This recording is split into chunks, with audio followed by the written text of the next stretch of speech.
আছে, সকাল সন্ধ্যা রাত্রিতে ঘুমানোর আগ পর্যন্ত, সকাল থেকে সন্ধ্যা পারিবারিক জীবনে সর্বক্ষেত্রে ব্যবসায় বাণিজ্যে কত সুন্নাহ, হজ ওমরা, কত নিয়ম কানুন, মসজিদে আসা, 5 ওয়াক্ত নামাজ, কত নিয়ম কানুন আছে, বাংলাতে পাওয়া যায়, করতে পারি, কিন্তু করার সময় নাই। সময় আছে চায়ের দোকানে, সময় আছে গল্পে, সময় আছে আড্ডায়, সময় আছে মোবাইলে। ঠিক বললাম না ভুল বললাম? এই তো আজকে আমাদের অবস্থা। আমাদের অবস্থা খুব শোচনীয় মহতারাম হাজরিন। এই জন্য আমাদের এ থেকে উত্তরণের ডিসিশন, আপনার সুন্দর চরিত্রকে গড়ে নেওয়ার দায়িত্ব আপনার। আপনার আপনার যে সমস্ত জায়গায় ঘাটতি আমি সেগুলো বুঝতে পারবো না, আপনার দুর্বল সাইড আপনাকে আস্তে আস্তে সংস্কার করতে হবে। আপনার দুর্বলতা আপনাকে খুঁজে বের করতে হবে।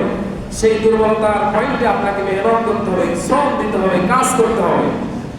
আপনার চারিত্রিক যেগুলো সমস্যা আমি তো জানি না, আপনার এমনকি আপনজনও জানে না, প্রতিবেশীও হয়তো অনেকে জানে না, কিন্তু আপনি জানেন, আল্লাহ জানে। সুতরাং আপনি সেখান থেকে কিভাবে উত্তরণ হবেন, বাঁচতে পারবেন, সেটার চেষ্টা আপনাকে করতে হবে।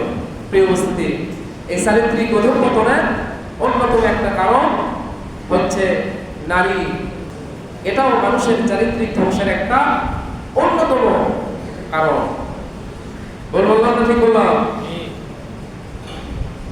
ঠিক মানে কি? রাসূলুল্লাহ সাল্লাল্লাহু আলাইহি ওয়াসাল্লাম বুখারীর হাদিস 5096 নম্বর হাদিস, আন উসামা ইবনে যায়েদ রাদিয়াল্লাহু তাআলা আনহু, উসামা বিন যায়েদ রাদিয়াল্লাহু তাআলা আনহু থেকে বর্ণিত আছে, আনিন নবী সাল্লাল্লাহু আলাইহি ওয়াসাল্লাম قال, বিশ্বনবী জনাব মুহাম্মদ রাসূলুল্লাহ সাল্লাল্লাহু আলাইহি ওয়াসাল্লাম বলেছেন, মা তারাকতু বাদি ফিতনাতান আদাররা আলা রিজালি মিনান নিসাই, রাওয়াহুল বুখারী। রাসূলুল্লাহ সাল্লাল্লাহু আলাইহি ওয়াসাল্লাম বলেছেন যে আমার পরে পুরুষের জন্য, এই পুরুষ সমাজের জন্য নারীর চাইতে ভয়ঙ্কর কোনো কিছু আমি রেখে গেলাম না। রাসূলুল্লাহ সাল্লাল্লাহু আলাইহি ওয়াসাল্লাম যেখানে ভয়ঙ্কর বলেছেন, সেখানে আমি আপনি যতই ভয়ঙ্কর মনে না করি, এটা হয় আপনার মিথ্যা কথা, অথবা আপনি পুরুষ সত্য যেটা আছে সেটার ভিতরে আপনার সমস্যা আছে, দুইটার একটা। এই জন্য ওলামায়ে কেরাম বলেন, মহিলারা পুরুষদেরকে সালাম দিবে না, না দেওয়ার পক্ষেই ওলামায়ে কেরামের ফতোয়া।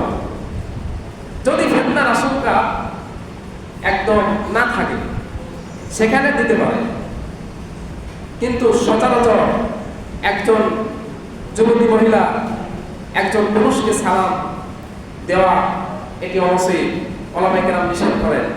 একজন পুরুষ একজন যুবতী মহিলাকে অনাকারণে, বিনা কারণে দেখা সাক্ষাতে সালাম, এটা ইসলাম নিষেধ করে।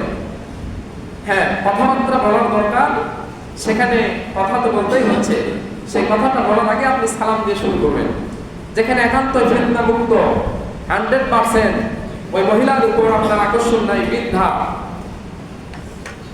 তাকে আপনি সালাম দিতে পারেন। অথবা এমন মুরব্বী হয়ে গেছে, সেই পুরুষকে যেখানে সে ফিতনার আশঙ্কা মুক্ত দিতে পারে, কিন্তু যেখানে আশঙ্কা রয়েছে সেখানে যাবে না।